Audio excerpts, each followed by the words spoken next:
Boys and girls, this is the Undisputed Era. Adam Cole, Kyle O'Reilly, Roderick Strong, and you're listening to Going In Raw, baby. Hey guys, this is Charlotte, and you're watching Going In Raw. Going In Raw. That sounds terrible. What's up? It's your girl, Sasha Banks, the Legit Boss, and you are watching Going In Raw. You like that? Hey, friendo, Steve here. And Larson. And welcome back to Going In Raw, the only pro wrestling podcast you need to be listening to right here at youtube.com/Steve and Larson, and available wherever podcasts can be found. Be sure to hit that subscribe button and the little notify bell next to it to make sure you always get your new Going In Raw notifications. We're also available in the world of audio podcasts. And it'd be very nice if you left us a rating, review, or a comment. It really does help boost the exposure of Going In Raw. We're also available on the Patreon. There's the Patreon stream. Patreon.com/Stephen Larson. We've got a variety of reward tiers there. Feel free to go by, check them out. It really does go a long way towards helping Going In Raw stay in existence. Yes. But in exchange, we give you stuff like a show for ad-free.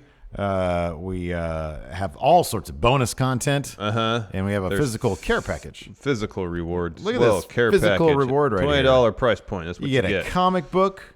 You get some stickers, a double-sided poster, and a postcard, all featuring that OG logo. Also at that $20 price point, you can get video questions or text questions on Matt Chat. That's right. That's a whole lot of fun. That's our Sunday show. I mean, I just did the biggest sneeze of my life right before we started, and I'm a little sniffly. Yeah. Did it feel like somebody slapped you in the face? No, it wasn't that violent. That'd be an interesting competition. Like two people staring at each other and they just sneeze at each other and see who folds first. Who gets grossed out first? That's disgusting. That's gross. That's really disgusting. I wouldn't want to participate in that. That's super gross, man. That's gross. I'd watch a video of it, though. Hell no. No, you wouldn't? There's no drama in that. Yeah. Yeah, there is. How much snot, how much flotsam. That's filth. How much saliva. I want to see people basically open hand punch each other. That's basically what it is. That's exactly what it is. And see people more or less get knocked unconscious by a slap. And then like the side of it's like and their face start to swell and turn red and purple. That was a fun bonus show today. We're filming this on Thursday, of course, so it goes up first thing Friday morning. By the way, later on today, if you're watching this as soon as it goes live, that's awesome. And at 9:30 Pacific, noon 30 Eastern. And then I think 7 or 8:30. 7:30 Brexit time. Yeah, I'm not sure. This is all very confusing. We will be going live with our very own watch party, Wrestlemania 2000 watch party. So tune into the WWE Network and tune into our YouTube channel. You can watch it with us as we provide our own crappy commentary and jokes and impressions and guffawing. And then my recollection of the show, because I was there in person. You were there live. I was also really hungover that day. Man. Yeah. That's why I don't remember a whole lot about it. Oh, boy. Hey, I went to 21. I don't remember hardly anything about it. That was a good show when I was sober and not hungover. Yeah, I was really hungover. I was clear-headed.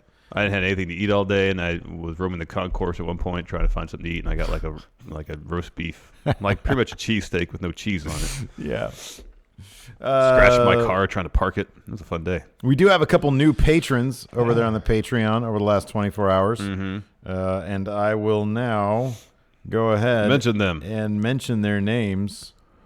Patreon. I have to look at my emails for this. Oh, yeah. Justin DeTore and Travis Andrews. Thank you. Thank you very much. Thank you very much for your support. All right, let's get right into the news. Okay. Story one. Is WrestleMania going to be too long this year? Yes, totally. All right, next story. Totally. It is going to be too long. It is going to be maybe too long. So here's some statistics, if you will. This week's Wrestling Observer newsletter said, quote, WrestleMania at this point looks to be a 16 or more match show. April 7th, MetLife Stadium in East Rutherford, New Jersey. Figures to last between 6.5 and 7 hours. That's including kickoff, right? I would hope so.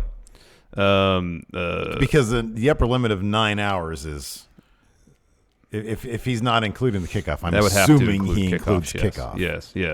WrestleVotes has added, quote, heard from a source that there's a push backstage to, quote, control the match count for WrestleMania. However, a source says as of now it could be as high as 17 total matches. That's not controlling anything. 17! That's out of control. That's a runaway train. Yeah, pretty much. Friend of the show, Alfred Konuwa of Forbes, has a great breakdown of how WrestleMania 35 is shaping up in relation to Mania's past, both in terms of number of matches and length of show. I have a nifty little chart provided here. Previous high for number of matches, WrestleMania 4, that had 16. And they got that in 214 minutes. It's less than 4 hours. That's about 3.5 hours. See, that's perfect. That's the perfect length of time, and they also fit had 16 matches. WrestleMania in. 4 is a tournament new WWE champion, WWF champion. There was matches in that that were like a minute long. Yeah. WrestleMania 6, that was the Hogan Warrior main event. 15 matches, 217 minutes. Perfect. Last year, 14 matches, 314 minutes. 314 minutes. That's 5 hours roughly. Is that including the kickoff? I don't think so. Oh, that's not including the kickoff. No. Okay. So if 7 hours in total, including the kickoffs, would be it'd be about 300 minutes or so for the main show. Yeah. If Meltzer's estimate includes kickoff. Mm-hmm. So that'd be in line with last year, maybe longer. But it will have the most matches of any Mania to date. Yeah. If the 17 is accurate. What is the... Hold on, I'm going to go back now. Because honestly, I don't really care that much just because I think the matches will be quick. And if the matches are, if the show is paced right, I've mentioned this before. If it's remember WrestleMania 27, we had the excruciating Jerry Lawler versus Michael Cole match, which from the beginning of the recap package to the very end side of referee Stone Cold Steve Austin zooming away on his four-wheeler, it was a half hour. That's excruciating. That's unacceptable. Yeah. But if they're able to get a good pace going, and I think pace isn't in its entirety length of match. I think you can have several matches of 15 minutes of length, but as long as the actual pacing of said matches is good, and there's not a whole lot of filler in between, even doing a consistent flow of 12 to 15 minute matches is fine. The longest match last year was 20 minutes. 20 minutes and there 40 was seconds. 2 20-minute matches. One of them was that super overbooked but very fun Kurt Angle, Ronda Rousey, And Triple then AJ H, versus Nakamura. Stephanie, and then AJ Nakamura, which was 15 minutes of setup. Brock Lesnar versus Roman Reigns was a finish fest, that was 16 minutes. So that kind of sucks. Undertaker squashed John Cena under 3 minutes. Even the Andre Battle Royal was 15 and a half minutes last year. Yeah, they got those Battle Royals in real quick. And then, the women's Battle Royal was under 10 minutes. Oof. Seth versus Miz and Finn Balor was 15 and a half. So, but then there's Undertaker Cena, I remember missing that match. It was 2 minutes and 40, so it was 3 minutes. Yeah. Tag match for SmackDown was 6 minutes. Jinder Mahal, Randy Orton, Bobby Roode, and Rusev was 8 minutes. That was probably excruciatingly too long. So yeah, I don't know, man. As long as the pace is quick, it's manageable. Last year didn't feel terrible. I just need a new chair. I don't know if I'm going to go out and buy a recliner, but I am going to go out and get a comfier chair. Well, the couch I can bring over is really comfy. And it's large. It's long. Yeah, there's enough room to accommodate both of us without us sitting right next to each other. Then we have the deal. Are we going to be able to fit it up the stairs and up through the door? Yeah, there's a the turn. door. There's a turn. Yeah, the right turn there. might be a little precarious. We got to lift it over the stairs. Yeah, it could be done. All it could be right. done. Ah. Alfred Konuwa in his Forbes article also mentions, quote, employee morale has also played a role in WrestleMania's all hands on deck feel as WWE looks to fit as many superstars on the card as possible. With the forthcoming launch of AEW, employee morale is as important as it ever has been. Well, yeah. He also mentions now with the network, the WrestleMania payout isn't really a thing anymore. And so to compensate for that, essentially, they just try to get everybody on the WrestleMania card. It's kind of, hey, at least you're on the top show of the year, even if you're not getting the extra WrestleMania payout. That sounds stupid. Oh, that's why WWE is doing it. I'm in this business for money, not exposure. I know. I have all the exposure I want. I'm just... This is his exact quote. WWE superstars can appear on WrestleMania card at a cheaper cost to the company, and WWE is willing to book more talent on its biggest card as something of a make good for a reduced payoff. I guess that reduced payoff that's probably across the board in all pay-per-views. I would think so. I know, wasn't there some story not that long ago about WWE was releasing new info to the talent about larger payouts? Oh, because the TV deal was coming through. Are so huge, yeah. So they were all going to get pay raises. Yeah. So that's good. Do they don't get do they get a piece of the gate anymore? Is that a thing? I don't know. I have no idea. I don't know. I don't know what is kind of like a vestige of days past versus what still survives. Yeah. I mean, I'm sure there's still quantifiable means by which to determine how a talent makes money for the company, namely merchandise. I mean, I'm joking about. I mean, obviously, if you're in the WWE, you want to be on WrestleMania. Yeah, you want to do that. I get that. I mean, that's probably one of the top reasons you join up with a company like WWE is to get that. Get your WrestleMania moment. Mm-hmm. I know. I'm just saying. Hey guys, you know. In the day, it's about money. Yeah, crap money, but here you go. In other Mania news, WrestleVotes is reporting, quote, from a source, Angle versus Corbin is being reconsidered. WWE did not expect this type of negative reaction, and thus they don't want such a negative feel to Kurt's final contest. Wow. Here's the thing, though. Like, as soon as the announcement was made, they were saying on commentary, oh, public reaction to this match is not very good. So seemingly they anticipated it somewhat. Maybe they didn't realize it was going to be so bad. Because it's been fairly sustained. It's because, I'll put it this way. It's become a thing. Oftentimes these... You know, the crowd that crowd went, when he said the name Baron Corbin. I don't know what they expected, but maybe they just didn't expect it to be here. This is what you do. This prolonged. This is what you do. Because it's a thing now. You keep this match going, and you have it at Mania. Kurt Angle beats Baron Corbin in like 30 seconds. Okay. Corbin's been humiliated plenty. One more time's not going to matter to his career. Sure. And you think that's it. Cue John Cena's music. He comes down. That's the real match. Well, a couple people on Twitter have outlined exactly that scenario. Yeah, that's what I think it's a good one. Yeah. I think it's a very good one. That way you carry through with this thing where you finish up the Corbin Kurt Angle storyline, which I am actually happy for one of the few times ever they are concluding a storyline that began months ago. So it's going to be they're going to tie up that little bow at the end. Mm-hmm. Done. That storyline thread is done. And then you get that out of the way. You get the match people really want to see. You give Kurt, it seems like he might want a more high-profile thing too. You give him that. Do an 8-minute match with him and Cena. Everybody's happy. Well, there's still the in the newsletter also. There is still, even though he hasn't been seen, Cena is slated to be at WrestleMania. Mm-hmm. So I think that'd be great. I think that you want to leave people with a good taste in their mouth, not a Baron Corbin taste in their mouth. So yeah, but no, I don't know. Sometimes people have a negative reaction, but it doesn't necessarily become a thing. This is a thing. People want, the massively wonderful career of Kurt Angle and all that he's contributed to the business to be summed up, not with one sort of kind of crap storyline, even though, yes, it ties up that storyline. It's kind of, that is synonymous with Raw's ratings going into the crapper, so much so that the McMahons had to come back and be on TV. Well, this is a problem WWE's own creating, because if they had brought Angle back as a wrestler first, have this match happen, and then next year put him in the Hall of Fame, it wouldn't be such a huge deal. Because then the Hall of Fame induction would have been the huge celebration of his career. I don't disagree with that, but we are where we are. Yeah, I know. That's why people are crapping on it. Speaking of another WWE legend who may or may not be making an appearance sometime soon, talking about The Undertaker. The Undertaker. So this is from the Wrestling Observer newsletter. Yeah. Whatever issues there were with Undertaker doing StarCast may not have been settled, but they aren't strong enough to keep Undertaker off the Saudi Arabia show on May 3rd, as that appearance was just confirmed this past week. That also means Undertaker is not retired.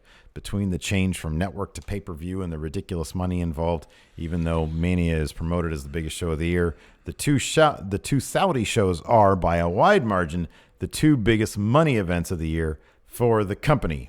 That's why, even though there was all the hubbub talking about being a thing, that's a thing. Mm-hmm. But WWE also likes money, so they're not getting rid of those shows. No. Wrestling Inc. noted that the Undertaker's giant head is on some WrestleMania 35 art on a production truck, so maybe he will show up at WrestleMania. Yeah, maybe, Elias is going to have a concert. It's going to be interrupted. Who's going to interrupt it? Who is going? Well, yeah, Undertaker. Uh-huh. Who's he'll get a tombstone or a last ride, or probably a choke slam. Oh yeah, that too. Who is though Undertaker going to fight at WrestleMania? I'm sorry, at Saudi show. Is it going to be the greatest Royal Rumble 2? The greatest Royal Rumble? I mean, More crown jewels. Yeah. We're not going to watch it, are we? No. We're going to do a charity live stream. Yeah, so that's playing video games. With Stephen Larson book All Elite Wrestling. Mm-hmm. Similar to the vein of Stephen Larson book WWE. Raw. I mean, I don't know if Finn's going to be at the Saudi Arabia show, but do Demon Balor versus Undertaker. Boy, I don't want that there. I don't want it either, but if I don't know. You got something better? What match? Here, perfect. Undertaker versus Baron Corbin. All right. I don't want to see it. Yeah, I don't want to see that either. And we're not going to watch it. No. So there you go. All right. Problem solved. Problem solved, I guess. Number one, neither of us really care to see it. I would love to see Undertaker versus Demon Balor on a card that I'm going to watch. Yeah. Because I think it would do wonders for Finn Balor. Oh, no, I agree. But if they're treating these Saudi Arabia shows, since they are such huge money, as kind of comparable to Mania in their marquee value, as we've seen with the last two, at least they've made an attempt to stack the cards. With, Make them pretty big spectacles. Yes. I wouldn't be surprised if they try to do something like that. But then if Roman's not going to be there, if Daniel Bryan's not going to be there, John Cena's not going to be there. John Cena's not going to go. I don't know. Was Finn at Crown Jewel? I don't remember. I don't know if he was. I don't know if he had like a program going into it. Yeah, I don't recall either. I don't remember. I didn't watch it. Yeah, I've yet to see it.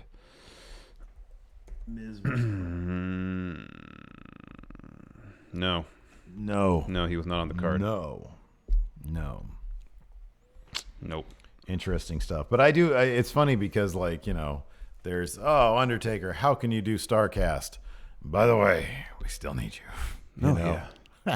I mean, that's what we had read is as soon as that became public, Vince was trying to find every way possible. Well, first, keep doing StarCast, but then to make sure he's included on WWE stuff going forward. So the perception isn't out there. The Undertaker has left WWE to go to AEW. Yeah. Because in Vince's mind, AEW and StarCast are one and the same. One and the same. They're literally in the same venue at the same time. Share the same offices. Cody Rhodes owns all of it. You know. I saw a guy driving by when I was pulling into work today that looked exactly like Conrad, though, so I should have asked him. Oh, you should have. Just, excuse me, NWO Conrad. Yeah. What can you tell me about the relationship? Yeah, talk to me a little bit about this. Chat me up about this. All this rumor and innuendo.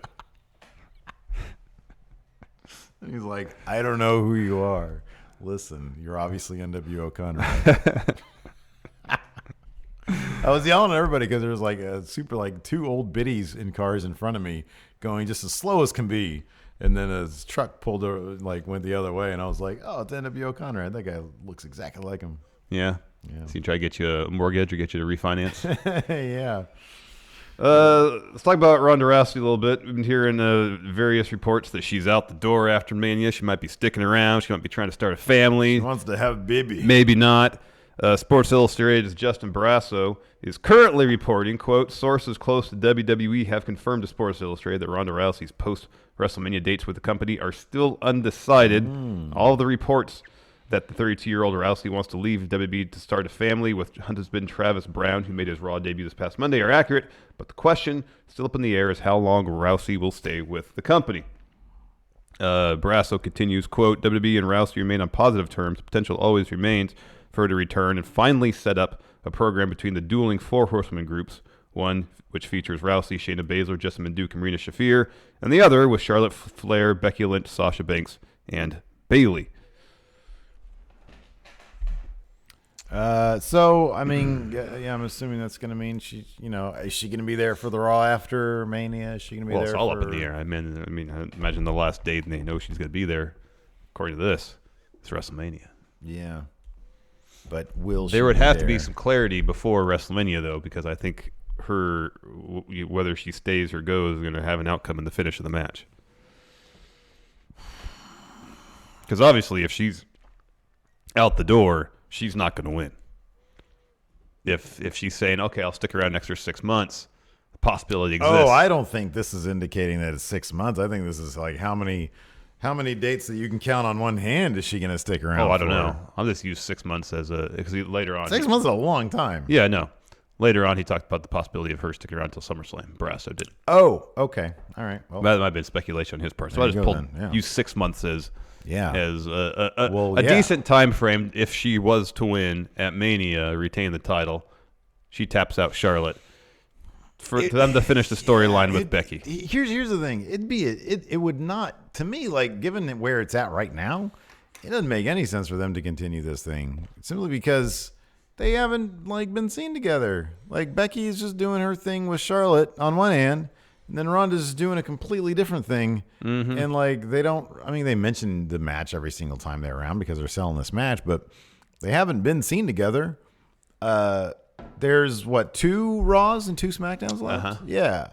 I'm assuming at some point we're going to get all 3 of them in a ring together for some sort of confrontation sometime soon. But the last couple of weeks with this Ronda Rousey, heel vlog and heel turn thing, they have sort of kept everybody away from each other. Maybe what they're doing with that is they're really trying to establish full-on heel Ronda Rousey separately from the rest of the storyline going on. It feels that way, yeah. And with the idea that should she stay and then should she win at Mania, they can always delve back into the Becky Ronda thing in the summer, and in the meantime, maybe continue to have Becky and Charlotte feud in the interim. Let me ask you something. Because that still seems like there's plenty of mileage there they can get out of that feud. Is this starting to feel like, how the Brock Roman stuff seems completely overmanaged? Yeah. And like there's so much pressure, it was just mishandled time after time the story after time. is needlessly convoluted. Is there so much pressure that they're basically doing that? Probably grasping at straws with the latest idea of how to proceed with things. So, as opposed to having a solid vision of where to go from the get-go. We think, and following through on it. It makes sense for Becky to win this because everybody loves her and she's hot, and you do it right now at WrestleMania in the main event. Final image of the show, horsewomen all together. That's when you do it. But just like last year at Mania, Roman needs to win. Let's move on with this. And they didn't do that. No. And the match was a mess. Mm-hmm. I wonder if we're going to get that entirely with possible. this. When the spotlight is the brightest on WWE, it's funny how in these situations they seem to kind of fold. Yeah. They wilt. They fumble. Under the pressure. They fumble the ball. As they did with Roman, maybe they're following through with this. And if that's the case, then Ronda's totally winning. Yeah, I hope I'm wrong about that.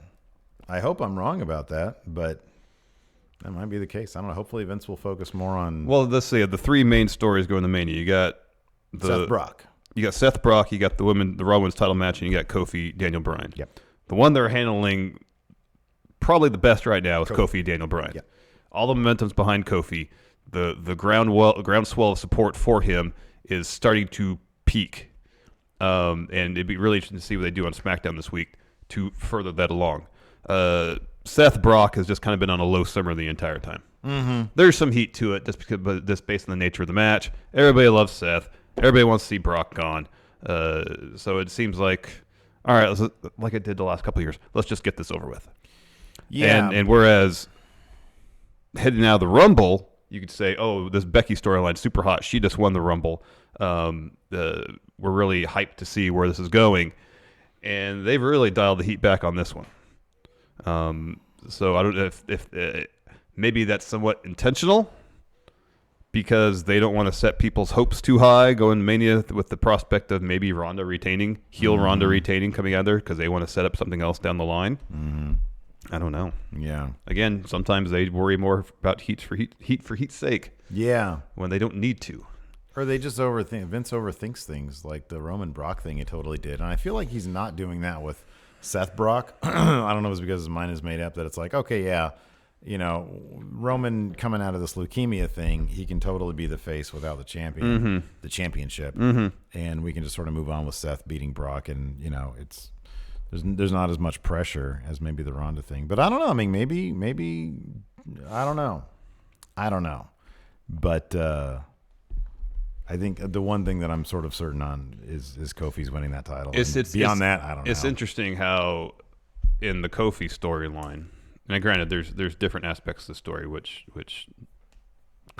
adds depth to it, but with the Kofi storyline, every stumbling block they put in his way builds his momentum. Yeah. Whereas with Becky, every stumbling block they put in her way just made you scratch your head. Kind of hampers it. Yes. When you physically see somebody limping around a lot, it makes them look weaker. Mm-hmm. And it doesn't make them look scrappy. It just makes them look weaker. Mm-hmm. You just think to yourself, there's an obvious target that whoever she's wrestling is going to focus on. Yeah. And it's going to be relatively easy to beat her if her knee is that tore up. The physical act of a swagger is also like when that's missing, it just gives you this perception that, that person's weak. Now, I mean, I still think that one thing, what you said earlier about them keeping Ronda away from the others to sort of focus on her, I think you're probably right about that. And in that respect, maybe they're doing this correctly. I don't know. But they do seem to have dialed back Becky a little bit. I mean, granted, maybe it's a matter of she was so hot and the little Twitter beefs she had were really, really good that when it sort of dies down, like you just sort of like, oh man, that was so great. Like, why isn't there more of it? Maybe they don't want to overextend that. Maybe they don't want to wear that out. I do think that by the time we get to Mania, the anticipation for this match, maybe them being kept apart just makes it more special when they're together. That could entirely be the case. You know? And I guarantee you this. No matter what they do, Raw and SmackDown, no matter what they do, Becky has been so good and so hot when she has been featured that when she gets there, when the three of them are standing there face to face, that crowd's going to be going ape for Becky. They are ready for it. And I kind of think that they can't really shoot themselves in the foot between now and then unless they do something really stupid like have them get into a fight and then she breaks her nose or something like that. Yeah. That's the only thing they can really do. Once they get to that ring, that's what people are going to matter. That's what people are going to really be invested in. And I think they're going to be that crowd is going to be ready to just be lighting it up with Becky chants. It's going to be the first time women main event WrestleMania. I still think that's going to be the case, even though we keep on hearing that even Vince doesn't know. And I think because of that, I think Becky's probably going to end up winning. But Vince, he can get the... he can be pretty stubborn sometimes. He can be stubborn, and he can just overthink things, it feels like. That Roman debacle with Brock over years. Yeah. Again, I think that's him overthinking things and thinking, we got to get heat. Yeah. But anywho, and more women's division news. Alexa Bliss recently spoke to the Asbury Park Press, spoke a bit about her new role as talk show host, as well as when she might make a full-time return to the ring. This is her response. Quote, "It's a bit of a change, but it's pretty much the same kind of thing. We tell stories in the ring, out of the ring, and I'm able to do both now, which is nice. And it's just more opportunity to be able to hone my craft and get better at what I do. I've been doing live events. It just depends on how I'm being used on Raw that day. One day I'll have a match, and one day I'll have a moment of bliss. It just depends on what helps what story get across." Has she had a match on Raw since the Rumble? I don't recall. She was in the Rumble. She had an empty arena match with Mike Quackenbush. Mike Quackenbush, yeah. That was a joke I messed up because I messed up his name. Yeah, she's doing some cool stuff in that video too. Yeah, she was. Yeah. What if she comes back on TV full time and she's like Zack Sabre Jr. all of a sudden? Or if she's like Kota Ibushi. Oh yeah, that'd be great. Yeah. Yeah. Anyways, yeah, I don't know. It feels kind of like more of the. Well, we'll figure it out on Monday before the show. What she's kind of. Like they obviously see value in her talent because they keep her on TV on a weekly basis. Oh yeah, they should. Yeah, she's great. Yeah, she is great. Yeah. It just depends, I guess, on because we heard that she was having some concussion issues, post-concussion issues, and sort of vertigo and whatnot. And whether they think, well, we don't want to potentially jeopardize her health by putting her in the ring at least on a full-time basis. Yeah. Although if she's doing house shows, that's, like 80% probably of the weekly wrestling she would do anyways. Assuming she's on something resembling a full house show schedule, which I don't know if that's the case. Yeah. But or they could just be having taking an approach. Well, we'll have her on TV in this talk show type segment. Larger pay-per-views as necessary. We'll work her onto the card because we think she's really good and can bring eyes to the show. Well, the thing is, I really enjoy the Moment of Bliss stuff on Raw. I think that they're fairly well paced. They're not that long. She's really good, and there's usually one good laugh. And there's a ton of wrestling talent across the board to fill the spot of wrestlers. So I mean, once Ronda leaves, there's going to be spots opening up. So, but I mean, you look at somebody like, for example, Nikki Cross, who just isn't being used. Yeah. They called her up, but she's not being used. No. And it's kind of silly. So, Alexa Bliss, they have a very good thing going for her. I mean, how long did I'm trying to think, wasn't there another there have been other times in the past where they will give a wrestler the talk show segment. Did Piper's Pit, did he do that sometimes when he was injured or no? Well, no, Hennig was a manager when he was injured. Mm-hmm. They should have given that dude a talk show. Heck yeah, man. But I don't know. I mean, it's a good spot for her. It feels big. She's a big star. People love her. So that's good. You don't want to mess with concussions, man. No. You can't mess with that stuff. Hopefully she's in the hyperbaric chamber. He's having some conversations with Daniel The Bryan. new Alexa Bliss. Oh, there you go. We're going to get the new Alexa Bliss. There you go. Yeah. But she's really good. Her comedy stuff, like especially this past week with the heavy machinery. Otis, come on. That was good stuff. That was good. That was good. This next thing, I got an open mind, man, but I don't want to mess with things too much. We might be getting a new addition to the Undisputed Era, Larson.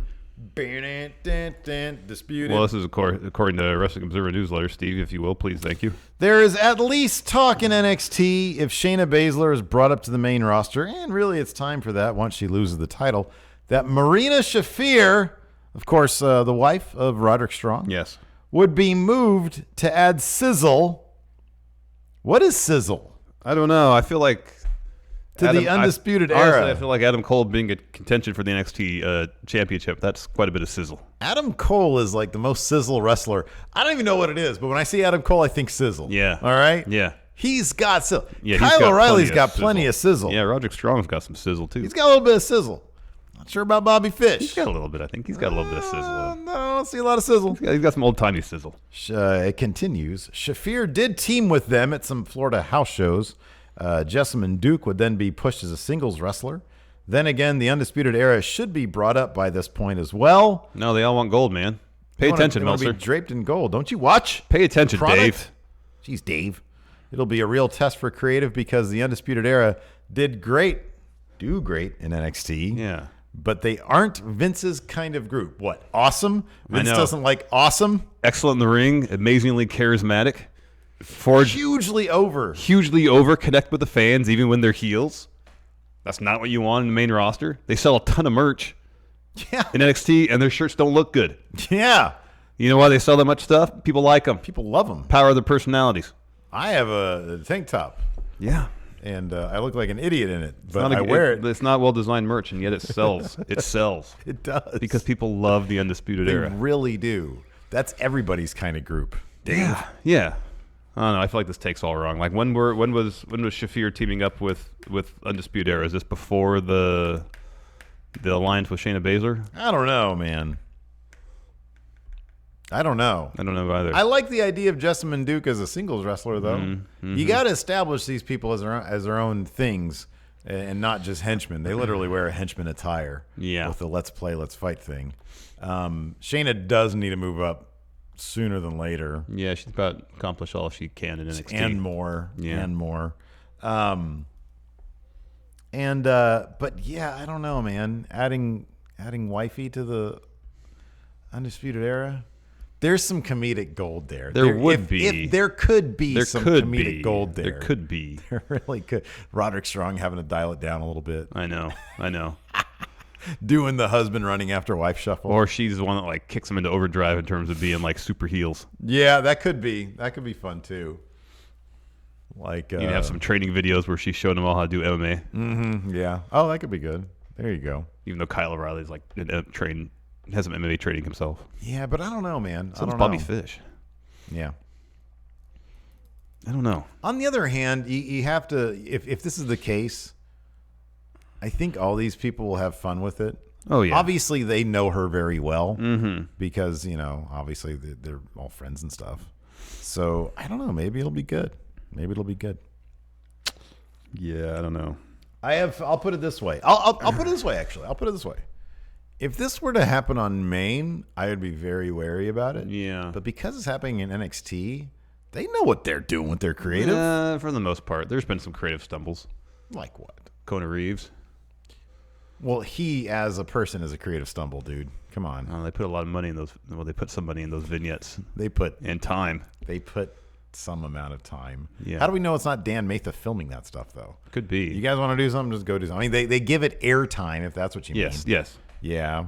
It took time to shoot and edit that stuff, regardless of who did it. They're batting it like an 800, though, man. Forgotten Sons. Explain that one. That's part of the 20%. That's like 19% of the 20%. My only hesitation is I don't know. Explain Forgotten Sons. I forgot about them. Oh, there you go. But they'll be forgotten no more, except when it's convenient for them. For me, a lot of it depends on how far along Marina Shafir is in her actually in-ring wrestling training.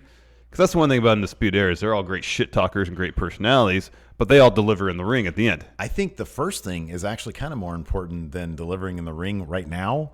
Is she needs to, chemistry-wise, she needs to be on the same page with the shit-talking. Yeah, there's that too. And the chemistry within the group. We love them. Yeah, they are great in the ring, and that is one reason we love them. We love them because we want to be a part of them. Yeah, we want friends like that. Yeah, we want to be in a clique like that. Yeah. That looks like fun. Yeah. And if she can add something to that, then awesome. Then great. If she's stumbling over lines and it comes off as awkward, I mean, that's why they got Bobby Fish not really saying a lot, which is kind of funny because I remember seeing promos of his in Ring of Honor. Remember we went and to he seemed more than capable. When we went to that WCPW show, he was hilarious. He was great. He was hilarious. He and Michael Elgin were dancing and stuff. It was great. And I've seen him. He did like commentary for some Ring of Honor match that I watched at one point, and he's very good. And I feel like maybe they just got him cast as the dad, pretty much. Yeah, kind of. He's the dad. He's the dad. He's the dad of the Undisputed Era. Old timey dad. Yeah. And sometimes, I mean, I like his little asides that he just kind of says under his breath that you have to really pay attention to those because they're generally really funny. And his delivery on them is usually very good. What did he say to Velveteen Dream? Velveeta Dream. Velveeta Dream. Yeah, he's got the dad puns. Then he says something about. Did you see that GIF that's floating around Twitter of Dean Ambrose's dad joke? That was pretty good. clever. That was pretty clever. It's totally a dad joke, though. It really is. That's awesome.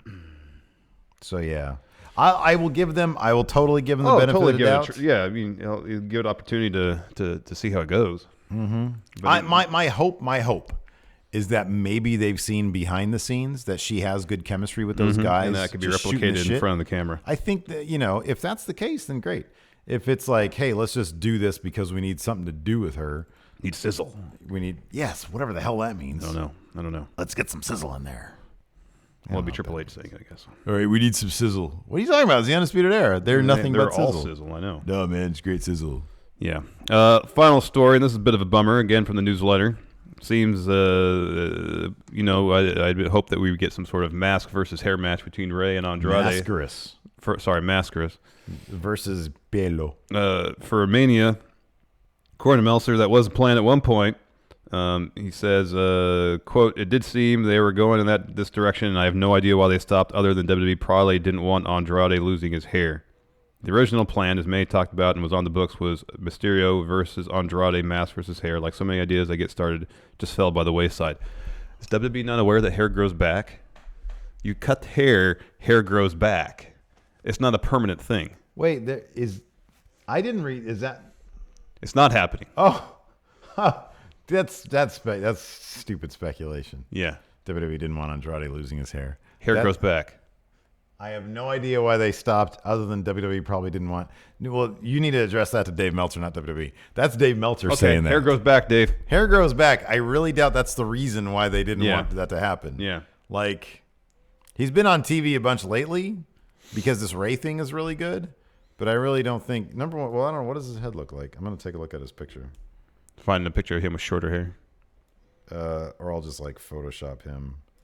Andrade Almas. He's got a great head of hair, so I understand why he wouldn't want to lose it, or WWE wouldn't want him to lose it, because he looks amazing.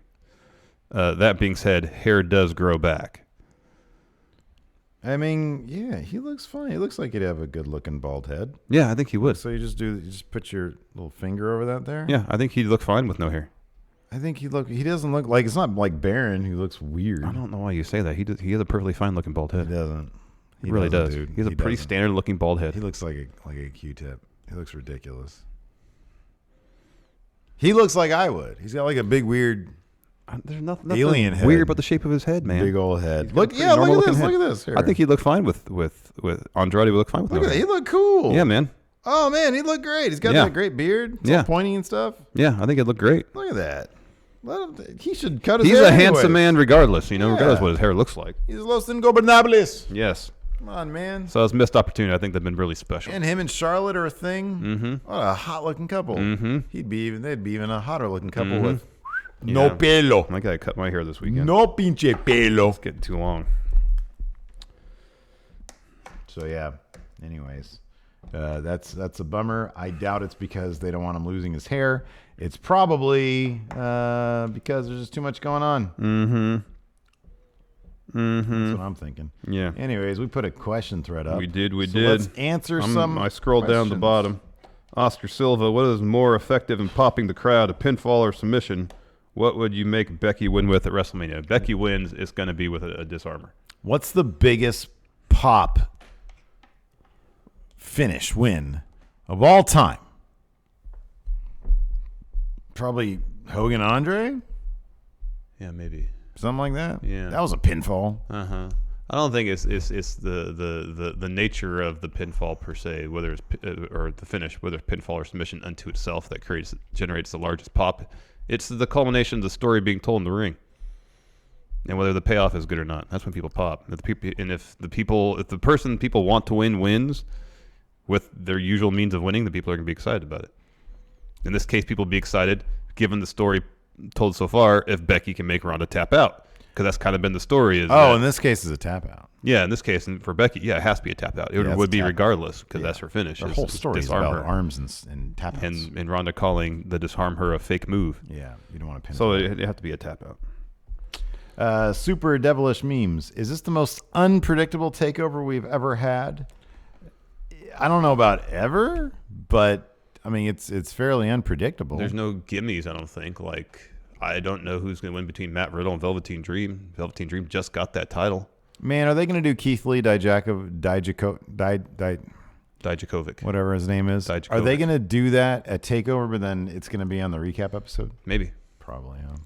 I mean, you'd think Pete Dunne's had that belt for a long time. Yeah, Walter right. should win it, but Pete you Dunne, never know. Walter, Dream versus Riddle. NA title, NXT title. Don't know who's won that one. The tag titles. Oh, and tag titles. Won't spoil who wins the Dusty Classic. And then the women's match with it being a fatal four-way, that's kind of anybody's contest. 5, and then they're going to shoot 2 for recap, Mm-hmm. which is probably Keith Lee, Dijakovic. Yeah. Dijakovic, man. And then something else. Really not that hard. Tyler, if Disney owns Fox and SmackDown is on Fox, does Disney technically own 1/4 of WWE programming, or is Fox News and Sports separate entities? Disney bought Fox movie studios, a production arm, not Fox TV. There's an interesting article on Vanity Fair. But apparently, now that this is the case, I guess I read somewhere that Disney owns the distribution rights to some WWE movies, like the Marine and stuff. That's interesting. Fox News is now its own thing. It's an independent entity, but apparently what I read, it's not a sustainable one. Which one is it? Fox News. Oh, really? Yeah. And so the idea is they're probably going to have to sell. They're going to make some moves to try to sell the company. So I'm not sure how long. The article is interesting, and I'm not adding any politics to this, but the article is interesting in that the various forces within Fox News, the ones that lean closer towards the hard right and the ones that are more softer right, are sort of battling it out. But the head guy in charge, Rupert Murdoch's son, is apparently not that hard right a guy. And he's been waiting for this Disney acquisition thing to be finalized before he can start making the moves back to sort of the more sensible line of thought. Moving on. John Ortolazo. The last 5-star main roster match was Punk versus Cena. 2011, yeah. So predict who the next 2 superstars on the main roster are that will put on a 5-star match. One of them's got to be Daniel Bryan. How about this? Daniel Bryan and Almas. What about this? That could get it done. Daniel Bryan, Johnny Gargano. That could get it done. I'm gonna suggest this. What if at Survivor Series, Daniel Bryan versus Seth Rollins? Well, no, That could get it done, too. That could get it done, but I feel like it does need to be. So often they're like the culmination of a really good story, and because Survivor Series. Oh, I don't even know if they're going to do because Fox and UFC. I'm not even sure they're going to do brand versus brand. Yeah, I don't know. Unless they're able to tie it up somehow.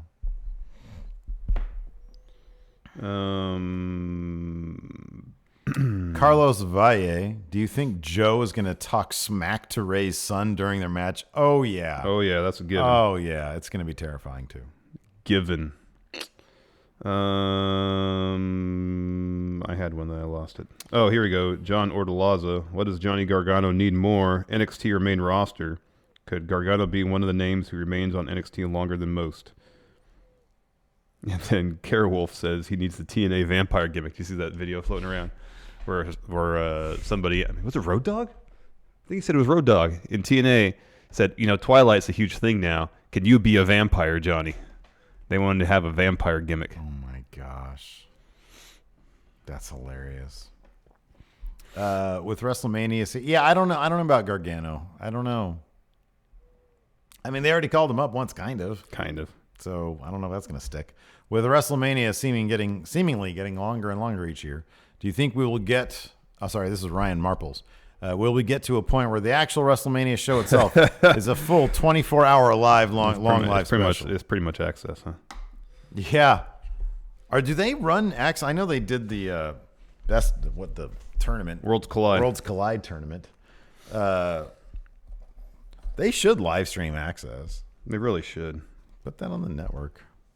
All right. CJ wants us to do Going in Raw math on Adam Cole, which we might have done already, but we'll do it again. Yeah, we've done a lot. I forget like who somebody we did. asked for Steiner math earlier too. We already done that. I think they asked for Going in Raw math on Steiner math in this question. Oh, okay. All right, in ring, Adam Cole. Oh, he's like a 7. Yeah, he's good. He's really good. Promo, at least an 8. Oh, promo, I'd kick him up to a 9. Look, he's not the largest dude, but he carries himself like a star. He does carry himself like a star. He's a really handsome dude too. He doesn't really look like a wrestler though. He's even joked about that before. Yeah. He looks great. 5. I'd give him a 6. 6, all right. Because he looks average. Yeah. But you kick it up for He's got it. He definitely has it. He has it. Legacy is a little too soon to tell early. right now, Too but early. if we're basing it on, he's the longest reigning pro wrestling gorilla champion, Mm-hmm. 3-time Ring of Honor champion, only man to do that. Mm-hmm. I think if he wins the NXT title, he'll be a Triple Crown champ in NXT. Yeah. So that's a pretty impressive legacy in such a short amount of time. I agree. And he's still super young. Yeah, he's 28 or 29. I'm going to give him a legacy 7. 7. Yeah. He's part of the Mount Rushmore wrestling too. Because even right now it's a 7. Mm-hmm. I think it could get higher or just stay the same. Kayfabe, and he's booked strong wherever he goes. He's booked strong. 7. Although he's not afraid, he's not afraid to take a loss. He could take a No. loss, and rarely does he suffer because of it. Yeah. He's lost plenty in NXT. 7 7 kayfabe. That's 7. He's 7 plus. Already 7 plus. And the sky's the limit. Yep. He's higher than Bret Hart. Don't say that too loud. People are gonna Higher than Bret Hart. People are gonna revolt. I don't care. Oh wow. I don't care. Oh no. Toxic Trent. I think didn't he fight for the H title once? Mm-hmm. If you could switch 2 wrestlers, finishers from the it's what I know about the H title. If you could switch 2 wrestlers, finishers from the past, who would you change? Switch 2. Give Sid the leg drop and Hogan the power bomb. Oh man! Imagine if Hogan did a power bomb. Could you imagine if he was going around power bombing people? That'd be legit. And give Sid the boot and leg drop. Oh man. Yeah, This is the first one that popped in my head. That. No, that's a really good one. I like that. Really, if you give anybody a power bomb, it'd be an improvement, basically. Yeah, for sure. Give.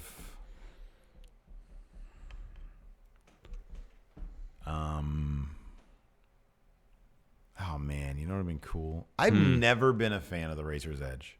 Really? I've never liked that move. It looks ugly. It looks like it's going to hurt somebody every time they do it. It looks terrifying to take. So give Scott Hall The Diamond Cutter. That's good. Yeah. Still called the Razor's Edge, yeah. Yeah, you can still call it the Razor's Edge. Yeah, then DDP would get the Razor's Edge would be the Diamond Cutter, but it'd be the Razor's Edge. Yeah. All right.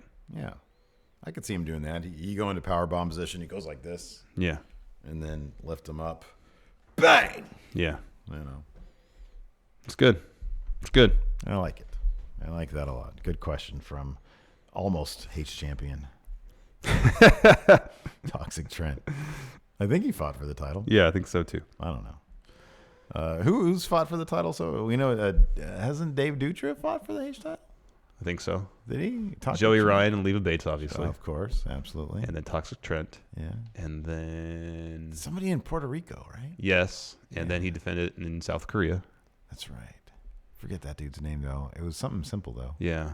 Forget what his name. I could look it up. Yeah. Justin Wern, what is a storyline from past Fun Wrestling or WCW that you didn't do that you wish you could go back and do? Oh man, boy, that's an interesting question. What did I want to do?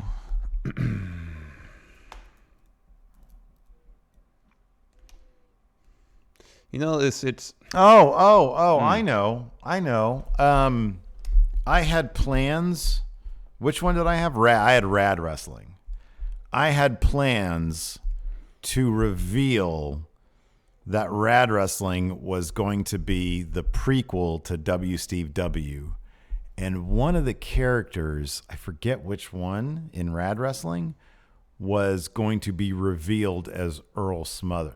Yeah, that's right. It was Logan. There was like a teenager named Logan, and he was going to become Butch Bacon. Yeah. And his older mentor, who I forget who it was going to be Earl Smothers. I remember also that I pitched this idea to you. It never happened, obviously, that you had Rad on the Xbox, right? Mm-hmm. That there's going to be a gigantic wrestler in disguise show up there and dominate and then move to bad wrestling and be top notch. Mm-hmm. Yeah. Spanning the wrestling universes. Yeah. Didn't happen. And though. then we had sort of talked about the idea that Bad and Rad were like the same thing but in different universes or something like that. Mm-hmm. There were some cool ideas there. But it's weird just rebranding it just killed the enthusiasm for it. It did. Yeah, I know it did. Don't know why. Just did. It did. Well, the thing is, like, people grow to enjoy these characters, and we invest so much time putting stories into them, and then to start from scratch. Yeah. Russell Dude just chimed in with his question. What is your favorite wrestling conspiracy theory?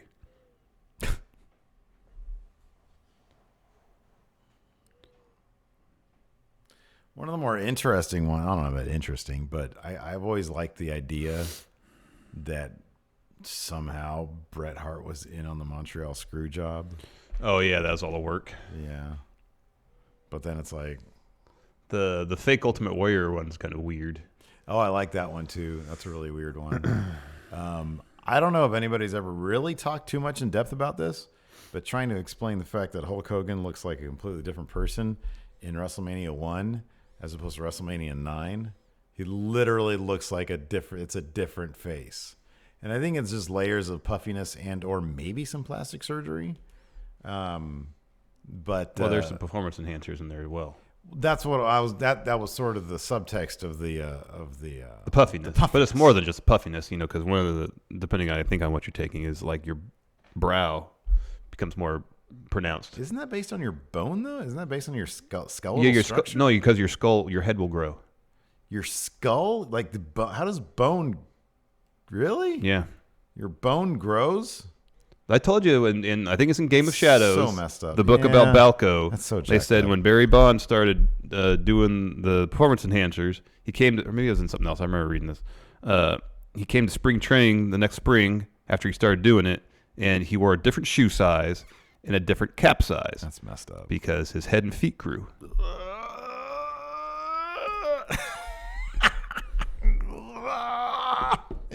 Just laying there in bed. My head's growing. What did Superstar Billy Graham say? I could feel my muscles grow. Yeah.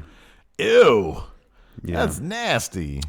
Anthony Tobias to get Kofi a shot at the title. Will the locker room refuse to go out to the ring unless Vince gives him the spot, like when Raw went on strike a few years back? That's what I speculate. With I that think shot SmackDown's going to be really fun. It's going to be something big like of the that. face locker room, pretty much watching the monitor, rooting on Kofi.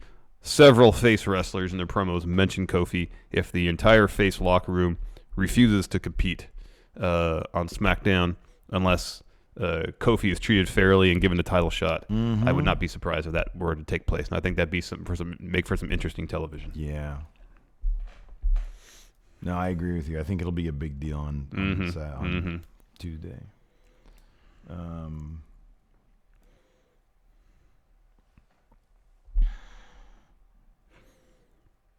Oh, I thought you had one ready. Oh, sorry. No, I was just scrolling through, but I think I just lapped you. Tim Morris. Could Gallows and Anderson join Ring of Honor and restart Bullet Club USA? I actually believe they'd have to sign with New Japan and then be part of the talent exchange stuff they have in order to do that. I don't think you can just sign with Ring of Honor and then be Bullet Club. I don't think so. Unless they got like special permission from New Japan. Well, Adam Cole wasn't signed to New Japan. And actually, right now, Marty Scurll. Didn't that last year he signed? I think it was just a talent exchange thing. Well, yeah. Then I guess as long as Ring of Honor had permission from New Japan, I think that's really the key. But because I think Marty Scurll's contract is actually with Ring of Honor, not New Japan. Who in Ring of Honor? There is no Bullet Club America anymore. No, there is not. Everybody's just in Japan. Juan Guerrero Jr., Mr. Triple Mania himself. At Rey de Reyes, Cody said he wanted to bring AEW wrestlers to Mexico.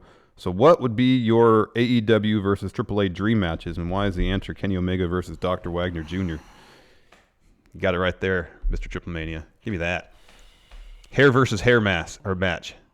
Kenny versus Dr. Wagner Jr. Kenny's probably a good-looking dude, bald. Yeah. Although I feel like Dr. Wagner's going to be losing that hair at Triple Mania this year. I want to see Brandy versus Fabi Apache. Oh.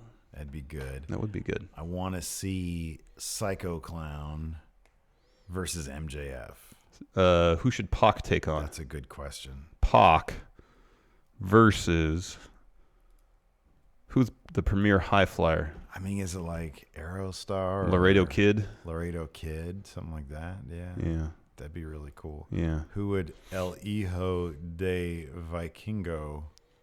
Who would he fight? Hangman Page. Yeah, that's good. Oh, what about Taurus? That guy's impressive.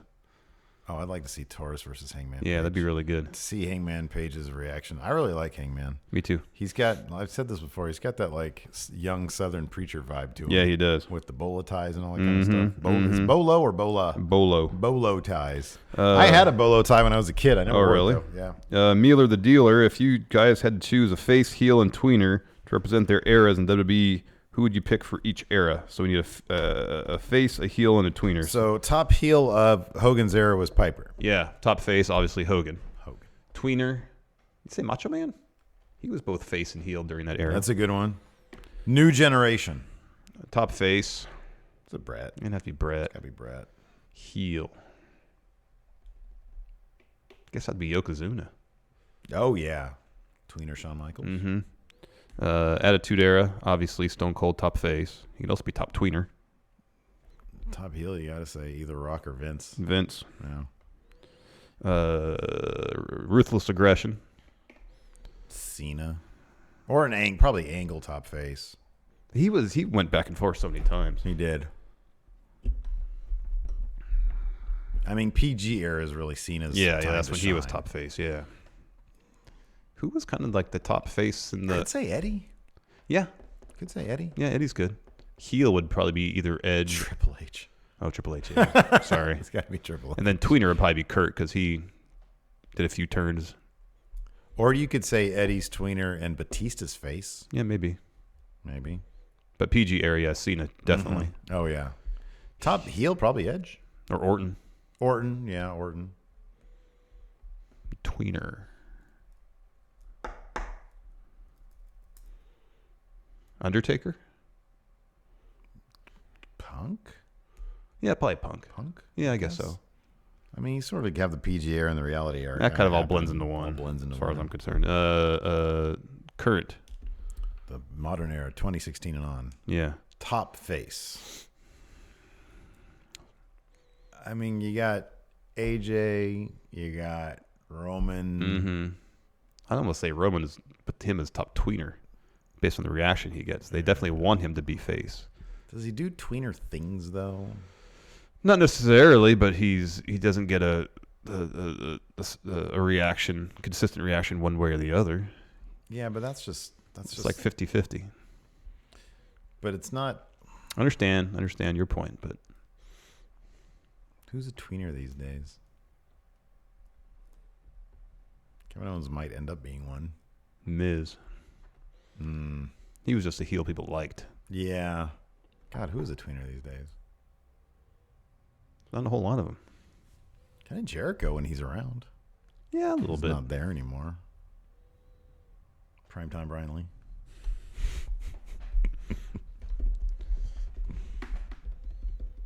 I mean, Becky tries to be a tweener, or she was supposed to be a heel, and then she was a good guy. Yeah, she was in tweener territory for a while. Yeah. It's kind of funny. There's like no tweeners, right? Mm-mm. Odd lack. What about Almas? Is he a tweener? No, he's probably supposed to be a heel. He's supposed to be Rudo? Yeah. Oh, Technico. Rudo. Rudo. C. S for dad. Anyways. That's Are you correct. going to look this up now? Yeah, just real quick. Yeah, they're good guys or bad guys? I mean, Braun's... He doesn't pander to the crowd. Dean? Dean was kind of a tweener for a spell. Yeah.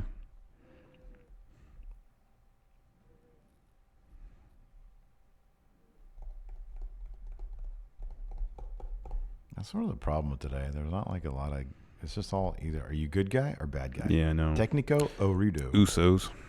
Oh, yeah, the Usos. They're tweeners. They're kind of tweeners. Randy Orton is kind of a tweener. He does really bad things and he gets pops for them. Yeah. Joe is a heel that everybody loves. Yeah. Not the same as a tweener, though. Yeah, that's true. I'd say Usos. I'd say the Usos. Usos? I'd say it's probably Orton. He does really bad things, but everybody loves him. Anyways, thanks so much for watching. We appreciate it. We'll have a bonus show. I think we'll just do it tomorrow. You want to do it tomorrow or you want us to do it right now? Today is Friday. Yeah, we'll do it. We'll do it now. Yeah, let's see if we have questions for Ask Stephen Larson. Yeah. Anyways, $5 and up patrons. Expect a bonus episode at some point soon. Till next time, talk to you guys later. Goodbye. Be a part of Going In Raw today at patreon.com/Stephen Larson. Starting at $1 a month, you can enjoy Going In Raw ad-free, gain access to the daily 30-minute Going In Raw post show, exclusive merchandise, and so much more. Support Going In Raw today. Click the link in the description.